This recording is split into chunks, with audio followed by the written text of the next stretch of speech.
To another independent thinker joining us now by phone, Charles Barkley. And Chuck, you correctly predicted the NBA Finals outcome, did you not?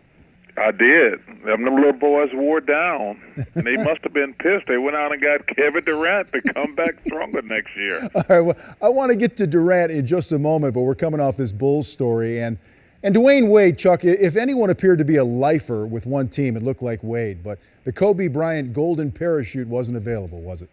Well, I think, Pat Riley just wanted to move on. And I think listen, Dwyane can take it personally, but you see it put the Lakers in a bad situation. And I guess Pat Riley just kind of hung Dwyane out to dry, and he had to make a decision. I'm not mad at Pat Riley. Listen, at some point you have to move on, because they got some good young players. They're going to have plenty of cap space in the next couple of years. But I think more than anything, he didn't want to bury himself and just let Dwyane go. So he just put it in a situation where he made Dwyane mad enough where he just left. All right, let's talk about now the Kevin Durant situation, Chuck. And earlier this week on a national radio show, you discussed KD to Golden State, and the quote was this. He weakened another team, and he's kind of gravy training on a terrific Warriors team. And you said that you were disappointed in his decision. Do you still feel that way? Yeah, of course. Probably even more. I mean, listen, Kevin's a terrific player. I just wish he had stayed in Oklahoma City. Piggybacking on those guys in Golden State, they probably, I don't know if they'll win it next year, but they're going to have a chance the next probably 4 or 5 years. It won't be the same as being the bus driver instead of being a bus rider. I mean, clearly, Steph and Clay are the two best players on that team. He might, when he gets there, he'll be in that conversation. But to jump on another team, I thought that was, I was disappointed.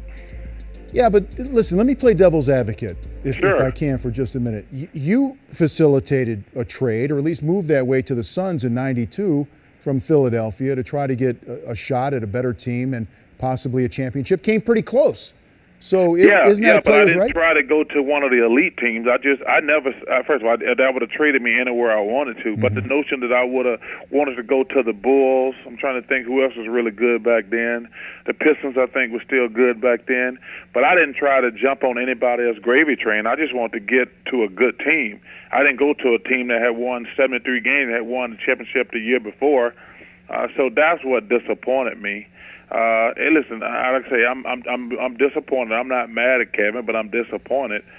And I'm glad some of the other guys. I saw Chauncey Billups earlier tonight say the same thing. I think Markieff Morris, one of the twins, said the exact same thing. And I think most of the players feel like that. Kevin's a hell of a player. To be honest with you, OKC probably would have been the favorite for the World Championship going into next year.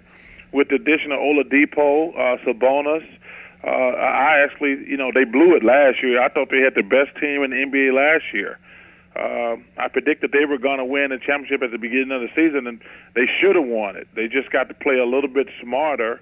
But if Kevin Durant had stayed in Oklahoma City, in my opinion, they probably would have been the favorite to win the championship. Well, very possible, but that one game changed everything, that Game 7 in the Western Conference Finals. Chuck, you refer to Golden State as a jump shooting team all year, but now with Kevin Durant more than ever, yes? Given the chances? Yeah, it's interesting. And I say, people don't want to give me for credit for predicting they wasn't going to win the championship shooting jumpers. See, they got lucky last year because everybody they played was hurt. And Steve Kerr made a great coaching adjustment and bought an Iguodala to wear LeBron down. And I had said, hey, listen, I'll admit I'm wrong if they win the championship next year because they have to play some quality teams this year that didn't have injuries.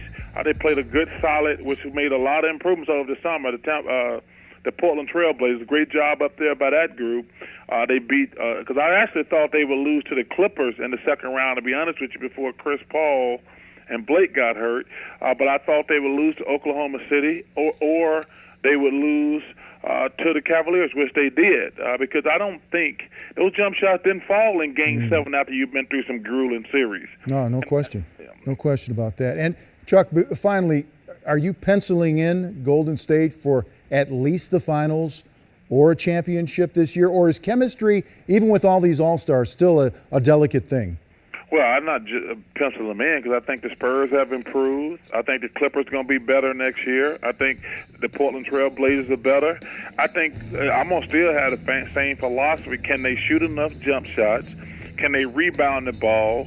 Can you punish them down low? I think they're going to have some of the same issues that they had this year. I mean, Kevin's a hell of a player, but he's just a jump shooter also. And half the time he's not going to have the ball because it's going to be in Clay and Steph hands.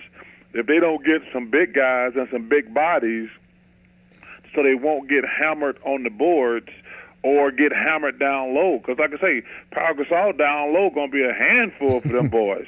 Chuck, how much? And you pencil in LaMarcus, how are they going to guard Pau Gasol and LaMarcus Aldridge? They're not going to be able to guard them guys down low. And now they got Kawhi Leonard. He's going to be able to stop one of those guys. So instead of handing those guys the trophy, they're going to have some of the same issues that they did last year.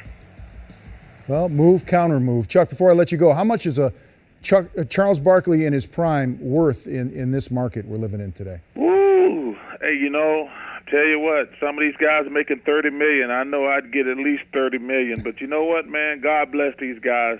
They worked their behind off, and but thanks to TNT and ESPN, we gave them $2.5 billion a year to divide up, and they still only getting 49%. Everybody's going crazy what the players are getting. The owners are still getting 51%. I mean, the players, as much money as they get, and they only getting 49%, which is still a lot. But, man, these guys, man, God bless them. Chuck, I say you're priceless in any era. Oh, no, I don't want to be priceless. I want to get paid, man. Thanks for being with us, Charles Barkley, the one and only. Thank you, buddy. All right, man. Thank you guys for having me. Have a great